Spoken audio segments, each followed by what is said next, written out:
you, man? I'm doing pretty good. How about you? How's life been treating you? Okay. That's I good. it feels like a long time since I've seen you. Have I seen you since Sunday? Um, I don't think so. No. We didn't have an I. Oh, we did. We did have IHOP lunch. You're right, we did. We did. We're getting old. Forgetting this. Which is You know, why which is it's why we have to have our conversations recorded for posterity on Two Guys Talking Toys. that's a thing that we are that no one that we wouldn't believe unless we were shown this footage later. They're like, no, Grandpa, you had this podcast thing that you did like every week. What? Get out of here. You're Right, insane. right. They're just gonna show this when we have no memory left. uh anything new? Got any new things? Cool things? I did. So this week, Why do you sound chagrined about that? oh no, I'm actually very very happy to have found this. So I took a break from Target today. Me and Big Daddy Target were at a standstill. So All we right. we Taking a called break. yeah, we're taking a break. Like We're gonna Ross and Rachel kind of break? yeah, yeah, Okay. we'll reconvene. Except I feel like our sitcom would be funnier because if you remove the laugh track from Friends, I'm convinced that people would understand how not funny it actually was. Just Was my there a laugh track opinion. that wasn't filmed for a live audience? Feel like there was a laugh track. Huh. You needed to be told what parts were funny because without it, I certainly wouldn't have known. Did you say farts? Sure. That It would sounded like you said we needed to be told what farts were funny. have what I imagine that was probably about the level of comedy they could cobble together for Friends. All right. So bring it on, all you angry Friends Yeah, fans. we just got I, we just I increased our subscriber numbers, and now they're going to go back down because you've insulted an American staple of entertainment. all those Ross fans are gonna write in and let me have it, which is Right? fine. That's Yeah. that's fine. I'll accept that from people that love Ross. I think that's what I don't call. Anyway, I got a yellow Grimlock and he's awesome. Wait, Yellow Grimlock. Yeah. So Walmart. I would love to know what the conversations are between Hasbro and Walmart because they've been getting some pretty interesting waves of Transformer figures. They have kind of a themed thing going on where they've had about two different waves of they're calling like the Velocitron race set or something along those lines, where the loose premise is there's a race on the planet Velocitron, and these are the participants, which is great Hmm. because they're digging deep and giving us crazy like Diaclone repaints, characters that were in Galaxy Force that we haven't seen new toys of. So it's really cool, and we're getting repaints of Stunticons. There's more coming, but the most recent wave. Stunticons. It sounds like their mother drank coffee too much when when she was pregnant, so they're stunted. They're Stunticons. Well, I think Mom smoked a lot. mentally they are fairly stunted. Yeah, Motor Master is a masochist. One of the characters is named Dead End, who was actually one of my favorites on the show because what they had to establish their personalities within like one or two lines. So there's an episode where they Like roll up. It's like a pickup line. Yeah, they roll up. There's an episode where is when Starscream has taken over. He has Bruticus on his side, and Bruticus is holding Megatron in his hands. So the Stunticons just roll up to a cliff and they see what's going on. So Motor Master's like, oh, looks like Megatron's in trouble. And Dead End, with no affect, just says, so what? Right. He's like, it's like Starscream's finally defeated him. And he goes, who cares? And I was like, right on, Dead That End. drama's been going on forever. It's about time. Dead End had the perfect take on what was happening. So what? Who cares? He Right. understood where he was in the hierarchy. This isn't gonna help me. I'm still going to be a limb on a larger robot in the end. This is dumb. But yeah, so they have been Hasbro has been putting these weird waves together for Walmart, and the most recent wave of them that started trickling out, they are unused Generation 2 decos that they just never got to use for whatever reason. And one of them being hilarious yellow tiger stripe. I like the tiger stripe. It's Grimlock. Tiger Force Grimlock. Yeah. See, this is what I imagine Grimlock would look like if Optimus Prime was like, "You're a big boy now. You can go pick your own colors." And Grimlock was like, "Me, Grimlock, pick best colors." I want to look like bananas in pajamas. No, Yeah. but you need to sit him with the Tiger Force. He is absolutely joining Tiger Force. But I love this. And they've got there's a jazz that's coming out. They're releasing the G2 colors of Dead End.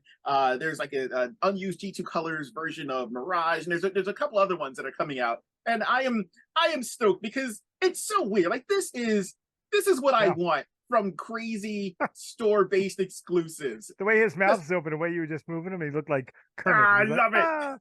I love it. So what have you found? What have you picked up? Well, I told you last week when we were recording that I had just brought in my box from Big Bad Twister. So there's a bunch of stuff in there that I'll show as we go along. But one of my favorites was the new Eternia Ram Man. And here's what I love. Look at his legs. Are those like squishy?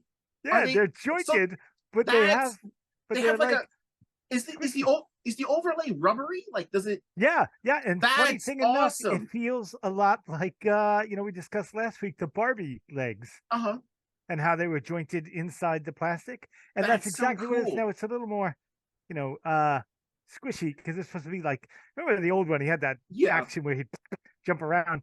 But I mean, you could pinch an inch on there. But I think it's kind of like corduroys.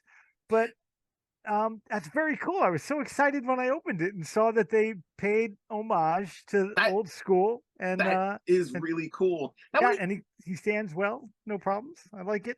What do you think about his proportions? Because when I first saw him, I feel like he's just a little too long. Like long, like tall? Yeah, like because the original... he should be a little bigger than I liked how in the 2000X series how he was built compared to the other guys in the line. Like I want Ram Man to be a little bit. Yeah, he's more like a brick with legs. Yeah, and he's not much bigger than the other guys, which are behind me. But but I still like him, and I like his little old school. He came with that. The original had that little hatchet, like. I love that they kind of paid homage to that. I love it. I always loved that this is Ram Man. This is the He-Man version of Juggernaut. Yeah. But he still has that little itty bitty axe, just for insult. Like once he's stomped you into jelly, once he's plowed you through a brick wall, he just comes over just a little bit extra. Yeah. You don't need that. Ram Man, really? So I have some rescues. Oh, what'd you find? Last week at the lake, I got this rubber ball with dinosaurs on it. That's super cool. Isn't it? It was just floating in the lake. I was like, I pulled it out thinking, oh, well, I got to rescue that ball. And then I saw it had dinosaurs on it. And it's not only dinosaurs, but they're like fighting. They're going at it. Life and death. If the Dragon Balls look like this, I would collect them. All 7, yes. And I was stopped in a deli to get a cold drink and found this little yo-yo on the sidewalk. Nice. Now, can you yo-yo? Because I cannot. Not with this. This is just some kind of party favorite tchotchke, but it's got a cute smiley face. But yeah, I can yo-yo. So much so that I can do a little twirl. But I mean, I'm no expert. But I mean, I could yo-yo. I used to have my parents had gotten for me it was like a novelty yo-yo, and it was made out of plastic, and it had lights in it. So you could pop off the side. You put like a little battery in, and you close it back up. And when one side was red, one side was blue. And when you roll it down, the lights would flicker. And I was like, that's super cool. And cool in the dark, yeah. Yeah, and I could get it to go all the way down to the ground, and that was it. You gotta give it a little flip to come back up. Lots of trying. It was very good at hitting the ground and then bouncing, and then. Would do it enough times that the sides would come off and the battery would pop out. All right. But it was cool while it lasted. It lit up. Yeah. You could have used it like a nightlight. Make artificial UFO sightings. Okay, so we've derailed enough, I guess, for one episode. That doesn't mean we won't again. But we've been the last few weeks talking about you know franchises or licenses that have affected the toy industry in a way that's impressive. So we talked about Star Wars, we talked about Barbie, and today, to make our friend Mikey happy, I want to talk about Superman. And I see you've got some Ah, Doomsday issue over your shoulder there. yeah, buddy. Because I have always been a fan of Superman's Rogues Gallery. Yes, the coolest thing about all the toy lines. And I've got like, oh my god, that big Mongol figure, Yes. and the Dark Side figures that have come out of it. Like it's, since day one, the first Dark Side figure that I can remember was the Superpowers Yes. one. The one that had like And the cool clamp thing on it with no, that was Total Justice. okay. The Superpowers one was a little bit, it was bigger than the Oh, that's he's right. actually right over there, but I don't feel like running to get him. He looked more like the original artwork, if I remember Yes, correctly. yes, and he had Okay. the cool, like he had the the helmet, but it had the Yes. red plastic on the top. So when he's Yes. trying to light in the top, his eyes would light up, right? He Mhm. was cool. And like he came later in the series, like that Superpowers, which was in '84, Superpowers Mhm. came out. And they're one of the later series had Calabac and Darkseid and the Mantids and the it was just awesome. Yeah. But a lot of the bad guys that we recognize, I mean, Lex Luthor, obviously, he and I go to the same barber, and Superman has been one of the, something fell. Uh-oh. I heard something Don't fall. don't send it to me. Oh, it's moving too much. But yeah, so of course, Action Comics #1 in, what was it, 1938? Mhm. Siegel and Schuster started this, right? And the earliest Superman toy that I could remember, and obviously I didn't have it, but like just remembering, was Action Man. Do you remember Action Man? I do not. It was like a 12-inch figure. Mhm. And then, much like Barbie, instead of buying another figure, because this was in the '60s, right? So Yeah. this was like, I think it was like during the big GI Joe craze, the 12-inch Mhm. ones, right? So you'd buy Action Man, and then you'd buy other costumes. So there were licenses to Action Man, like Mhm. I mean, not everybody, but there was like, I think the Green Hornet and a couple others, but Superman was one of them. So you'd buy the costume, which would come with like a head. So you'd pop off Okay. Action Man head, put Superman head on, and then put Superman's outfit on, and now you had a Superman figure. Oh, so that's really interesting. So it wasn't Action Man as Superman. You were literally making Superman using Right. using a pre-gotten buck. Yeah, and That's interesting. it was Ideal Toys, I think was Mhm. the company, and it came with crypto, believe it or not. Really? Yeah. That's that's really impressive because when was the last time we had a crypto figure? Well, I I, mean, the movie came out, but before that, it was just like the little, the Imaginext guys had yeah. crypto. And then, well, I mean, I guess in the '30s there were probably, I think there was probably Superman toys like those. It sounds like someone whittled it, but they had those wooden, those wooden toys. You Yeah. remember those? Like, not that you remember them. We weren't alive in the '30s. We're not that old, but I've seen them, and then Yeah. It would, they're like yeah. It would just be. kind of articulated, and Mhm. and nobody wants a wooden toy. Imagine playing, getting in a fight, and then you get a splinter. Get them soups. Or grandpa's outside with a 2x4 and a knife. I'm making Batman now. Hang on, you're gonna love it. I And said you're then gonna love it. when dad says, I'm taking you out behind the woodshed, you thought he was going to make you a toy. This is awesome. I'm gonna break all the cookie jars now. Right. And then, then we had Mego, right? They had Yes. Mego. We had the big ones. We had the 8-inch ones. Now, I had some Megos. Like, I would pick them up at yard sales and stuff like that. Like, I Mhm. don't think I ever bought a Mego new. Did you have Mego when you were a kid? I didn't. They didn't interest me. I remember them being around, and I remember having a couple of.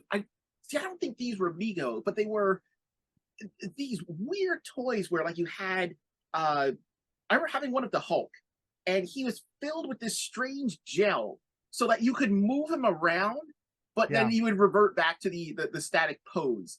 And I remember thinking that that was kind of cool, but I never had one for Superman. Right. Yeah, and then you know, Mego did Superman, and everyone had a Mego. I mean, Wizard of Oz, Batman, Gone with the Winds. I mean, I can't think of any the McDonald's characters. I can't think of anybody who didn't have a Mego. Now, did they create Mego Justice League characters to go along with Superman, or did that come much later? Was Superman by himself initially? No, there were a bunch, because I have Batman and Robin and the Batmobile from that time period. But then Mego did like 3-inch figures. They did a 3-inch, and they did Marvel guys too, but they all had a weird, like, this hand was kind of like up like this, and then they had a straight hand. Like, it was weird. Like, but weird. they were the 3.5 inch like G.I. Joes, and I remember having a couple when I was a kid. And then and then, you know, but you know, 70s, then the 12-inch Mego came out, and the Pocket Heroes. These guys were cool. Do you remember the Pocket Heroes? I don't. I think the earliest Superman figures that I remember were the Superpowers one that had the fist swinging action feature where you'd squeeze the legs and he would look like he was running, but he was supposed to be him throwing the flying punches. Yeah, this guy. Yes, that's the one. That's the first one that I recall. Now this is 84. Like this is the Superpowers line, but the Dark Side that we were talking about before. Yes, so that's the first one that I remember, and I remember seeing him in stores, and I always loved it. You know, is he running, or is he punching the snot out of you? Yeah, this is the 84 one, and I love that of all of them, he had, I don't know if you can see him, like these like piercing blue eyes. That's right. You were in trouble. Like that was his version of like when Hulk would get slapped, and then you'd get the bug-eyed stare, like, oh, right, oh no. But he has a kind face and his little spit curl. He's good to go. But I always loved that, you know, even in Superpowers, and then the Mego line in like 72, they did Superman, and then like I think it was like 74 or 75, they did Clark Kent. And it was like, oh, now I have Clark Kent. Like, you had nothing for Clark Kent to do. You didn't have, I don't know if you had Perry White or anyone like that, but like, why would you need, like, who's he going to fool? I guess maybe he could go check out Lex Luthor if you had Lex Luthor. But then Superpowers did it too, and Clark Kent was, if I'm not mistaken, a mail away. I think it was like a mail away figure. Okay, so that's in like 85, 86, something like that. But these Pocket Heroes are cool. They had Luthor, Superman, and Jor-El. Oh wow. Yeah. See, now when I was a kid, we saw the green outfit and the hair, right? So when I got this as a kid, I thought this was Mxyzptlk. Oh, you know, I could see that. Yeah. You wouldn't necessarily need the hat, but he's not a very big character.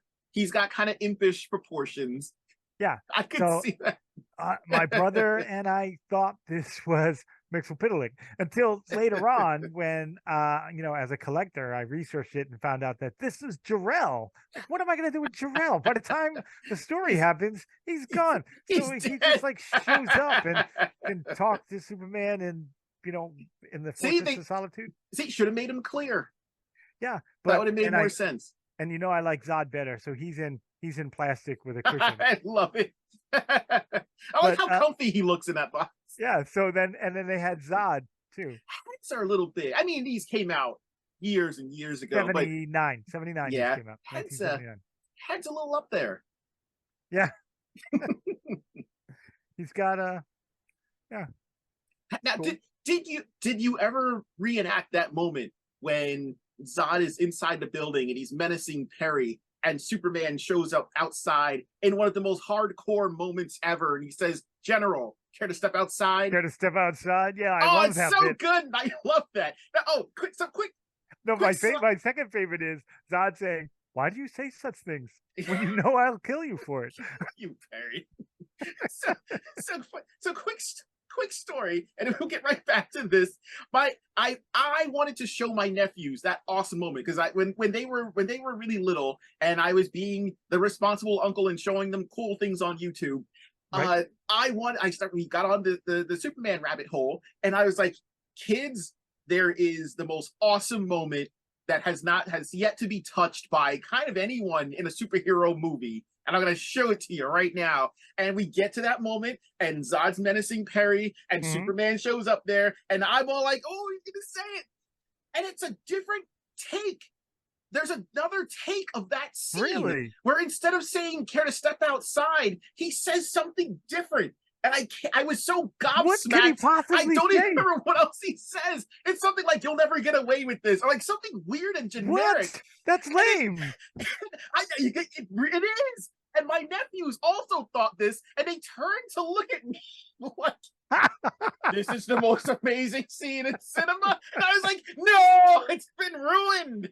You ruined everything. And then I spent another 10 minutes trying to find the appropriate version of that scene. I was like, no, this is it. I had to preview it beforehand and then rewind it back, call it back in. They didn't trust me anymore. And I was like, no, trust me. This is awesome. I loved in those movies, specifically the first one and the second one, really defined my vision of Superman. Like when I read the comics, I heard Christopher Reeve. Yes. And those movies, before they really jumped the shark in the third one, and then again in the fourth one, they jumped two sharks, were fantastic. Like Chris, and I loved, and I know people, like to get down on the return of Superman with Brandon Ruth, but man, he did a phenomenal job. Yeah, it wasn't his with fault, the mannerisms and speech patterns of Christopher Reeve. It was not his fault that the script was terrible. I am all about giving actors a pass. If they are a good actor, there's only so much you can do with a terrible script. There's only so much studio meddling that can, it'll kill the movie, and there's nothing you can do to save it. When he gave the line about flying is still the safest way to travel, like I almost got misty. It was great. It was so good. And speaking of, like, this is my favorite Superman toy because it's Christopher Reeve. Oh, that is a great figure. It is. And I have the Zod and the Gene Hackman, who's another great. I almost wish that they hadn't. I kind of wish that they hadn't tried to accentuate his physique for the figure. Because I was perfectly fine with him not being like when we're watching the movies. I was perfectly fine with him not being. He's like what 6'3", 6'4", right? He's a big guy. Yeah, and he slimmed down and he put on muscle mass for that role. But he did, he wasn't skin tight. He didn't look like Sylvester Stallone or Arnold when they're all when they're I know me on a good day when I'm not eating cheesecake. He didn't look like that, and I was fine with it. Like I don't need. He-Man's awesome, but I also don't need Superman to look like He-Man, where he's got like a 12-pack or something ridiculous. Right. And Christopher Reeve managed to give off that aura of and power. In reality, Superman shouldn't be super buff. But I will say, Henry Cavill, born to play Superman. Like best. I will die on this hill. Best Superman since Christopher Reeves. Absolutely.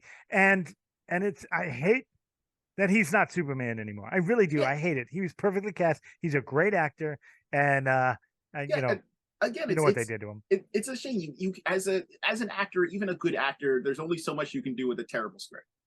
Yeah. Back to toys. I found at Modell's when I was younger these weird, and I don't even remember who made them. Remco, maybe, because I know Remco then did like 12-inch superheroes. Okay. I think I don't know, sometime late 70s, early 80s. But I found in Modell's these they were 5 or 6 inches Batman and Superman. I haven't been able to find them since, and you know why? Because they were die cast. Oh, so in that time period, a die cast figure would last 6 weeks. And then it would fall apart. You had no way of putting it back together again. Oh, that's right, because they hadn't figured out that like tolerance was a thing with joints or just simple figure construction. It was not at the forefront of their minds at the time. No, it wasn't. at all. But they were cool and they were hefty. And I think that's part of the problem. The joints couldn't take the weight. But I would love to find them, but I can't find them anywhere. And I don't remember who did them because, the superheroes went through the whole thing from Yeah. Ideal to Mego to Toy Biz in the 80 and 89 when the Batman movie came out. Toy Biz, got the rights to the superheroes after Kenner finished up the superpowers lines in 84. What did you think about that period of time when when Toy Biz had the license and they were making they were making interesting superhero action figures, but it was also that era of they sucked. Yeah, let's give this guy a giant clothespin. Let's give this guy a giant boxing glove machine gun. Right. Characters that don't have any need for any of these miscellaneous items. So you were not a fan. You were not a fan. Yeah, it was weird. Superman it was weird because they did like Batman. They did Michael Keaton's Batman, very much in the same mold as the original Kenner Superpowers Batman, meaning he had that same physique. He had the different colors, but they changed the head and the cape and the emblem, and and then they used the exact same Joker mold as the Kenner Superpowers, but then they did a Joker that was weird. It had a hat, and he was very like weird looking, and he had a squirting flower bit, like you could connect the squirt thing to the back, and it would shoot out his lapel. And then they did Bob the Goon, which was a great figure, but then they moved away from the Batman, and then they did the Flash, Green Lantern, Superman, but his mold was very similar. But the Flash and Green Lantern mold were much different, not as detailed. It's like they just were like, okay, we've got this superhero thing going. Let's just jump on it and throw these cheap things out. So much so that I remember being at Renninger's flea market in Pennsylvania. I was young. It must have been 90, 91, right? And they had literally a basket, like a little basket full of the new Flash figures from that timeline, like the second from the Batman movies. And then hidden in there was an original Kenner Superpowers Flash. And you can clearly see the difference. Yeah. And my younger brother will remember this. And it said Flash figures like $2 because they were, just released and out of the package. But the Superpowers one was already 6 or 7 years old. And I was like, bam, got it, $2. They didn't even know they had a different figure in there. And that's the Flash I still have today, that Superpowers Flash. But back to Superman, like we didn't, after that, we didn't see Superman for a long time. Like some years went by between 89, 90, and then the next Superman, and it was the Total Justice guys that you mentioned that were all like, the weird extreme weird posing. Contorted. They didn't stand up. They looked like they had zero body fat. They just won the show alone. Overly muscled. They toned it down once we got to the animated series. Yes, I thought like those were a big step forward. Both in as the aesthetics and getting a little bit smarter with the articulation for it. The tiny feet and the giant shoulders. I mean, I think I can't even really fault them for that because they were trying to mimic the animated look. Right. Yeah, I love that they copied the aesthetic, but it was kind of it's kind of funny to see that through line to go to McFarlane. So speaking of which, what do you think of all of the Supermans, not to mention Batmans, but there's been a ton of Supermans that have come out. But I like that he also tries to be hitting movie style, comic style, different comic styles throughout the years. I'd like to see him tackle like an Ed McGuinness version of Superman. That would be interesting. Cool. I like the Ed McGuinness figure line from Public Enemy. Yes, they were very good. I've got the Hawkman. I've got a couple from with his aesthetic, which is very cool. McFarlane does a good job outside of Batman, realizing that he's released, I don't even know how many now, maybe 5 or 6 Superman figures, and most of them are pretty good. but he's done a really good job of capturing his rogues gallery. Like you were saying, that's the greatest thing that Superman brings. And I love that his rogues go in both directions. DC does a really good job of that. Like Batman's rogues, you've got the Joker, who's he's obviously a wacko, but he's a genius. And then you've got the thugs. You've got Killer Croc and the big bads. You know what I mean? Clayface, that are just kind of the muscle. But then you've got those guys that fall in both territories, like Bane. And Superman has the same thing. Like, he's got the guys like Doomsday, who, yes, you want to see him duke it out with someone. You've got Doomsday. If you've got someone like Lex Luthor, who's going to make him run a different route, sometimes I hate how smart they make Superman in some of the. I guess it depends on the story that they're telling. I like that he's supposed to be above average intelligence, right? But when you get into the realm of Superman created a supercomputer to do whatever this story dictated. Yeah. I was like, you're getting into Batman realm, right? Yeah, because we have Batman for that. Like, you have Batman. Like, the only thing Batman has over Superman, let's be honest, is the fact that he's smarter. Yes. And so when you start making Superman a genius as well, you're like, well, come on now, give me something. Yeah, I like Superman's inherent power being just him being a good dude. Like, at the end of the day, right? Superman being a good dude. Ready to say we need to talk about Superman's character. And I like. One of the reasons why I drift so much towards the bad guys in his gallery, aside from me just loving bad guys in general, is because Superman is to make an effective Superman villain. It takes more effort than this is a guy with a gun who's going to threaten our hero. Right. He's bulletproof. He's from another planet. The sun gives him incredible strength. If you're going to have someone go up against him, you have to do something interesting. That's why I actually kind of like Parasite. I like that he's a character who can steal the power that Superman. Like, at the animated, I like when he's introduced in the animated series because it's the animated movie with him in it, The Man of Tomorrow, or whatever. The animated movie's a little, that gets a little too off the beaten path. But I like when they handle him just simply. He's a guy who can absorb energy, and when he realizes that Superman is almost an infinite source of it, he can latch on and become an actual threat for him. But then on the flip side of that, you get, okay, well, if you don't need someone who's going to, if you don't want a Lex Luthor who's got to rely on his brains to beat him, I like that you have a dark side. I love that Darkseid is a character who is just, if they got into a knockdown drag out fight, and they established this in Justice League Unlimited. I love this. My favorite moment. Yes, in a one-on-one knockdown drag out fight, Superman will beat the snot out of Darkseid, and then Darkseid will get up and beat him into the ground and soundly defeat him. But it's also a good lesson, because if you're Superman, he knows, or you can get angry, you can just unleash your anger and power and whatever, and you get that Darkseid beatdown. But you also have to outthink your opponent.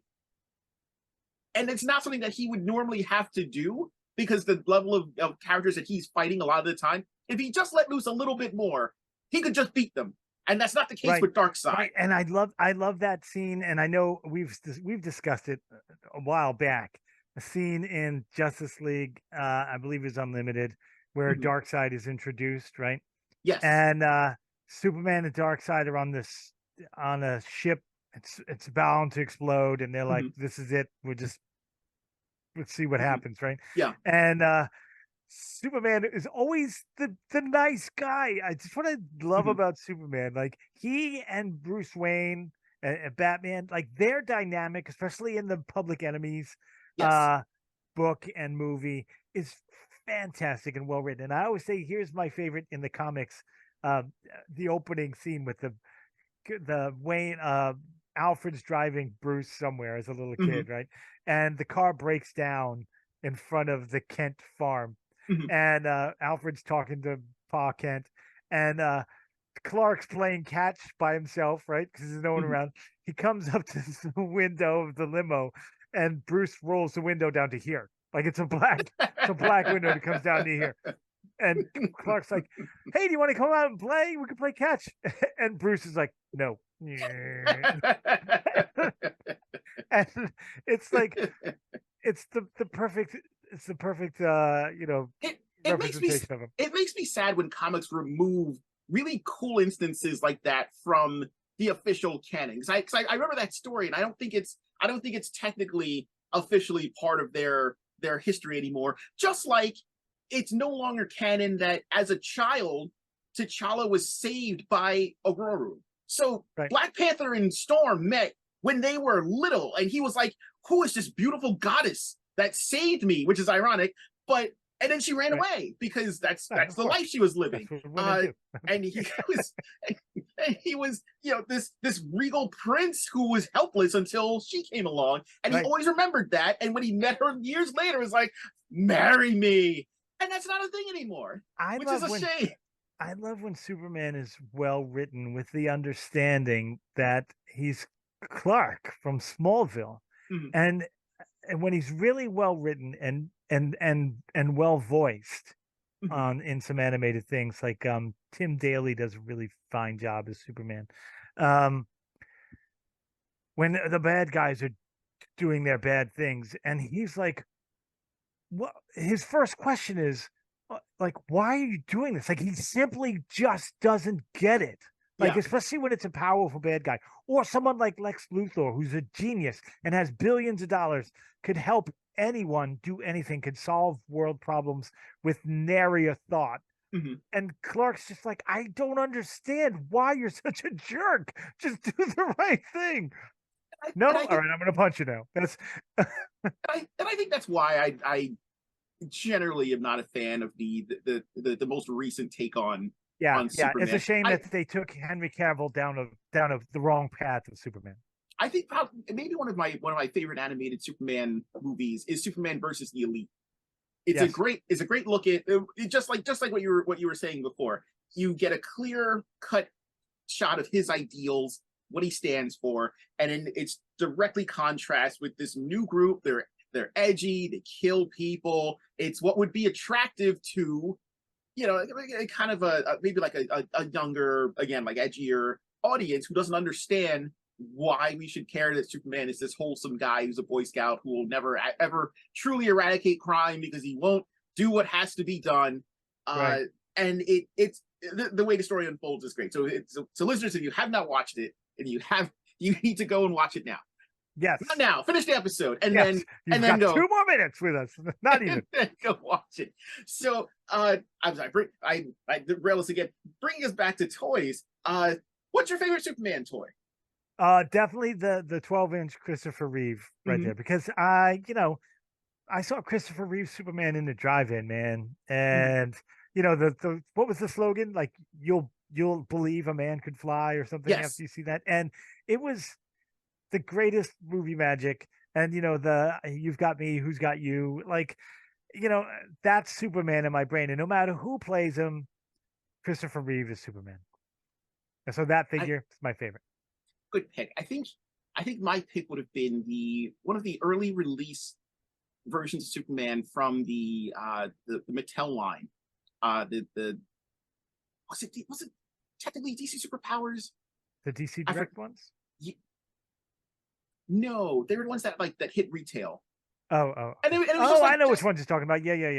Yeah, and it was just like the generic Superman, and he looked like it was everything that I wanted in a Superman figure. He was he had the general look, the face sculpt was good, and the posing was awesome. So we are out of time. We're gonna have to bring this episode to an end. Dana, thank you so much for kind of leading the discussion on Superman. You are way more versed in Superman lore than I am. Listeners, if you are well versed in Superman lore, please feel free to let us know. Our contact info is 2 Guys Talking Toys. On Twitter, that is 2 Guys Talking Toys. The number 2, no G after the talking. If you'd like to get a hold of us on Gmail, the same thing. That's 2 Guys Talking Toys. The number 2, no G after the talking. If you've enjoyed the episode, please like and subscribe. That feeds the algorithm. And hope to see you next time. Take care, everybody.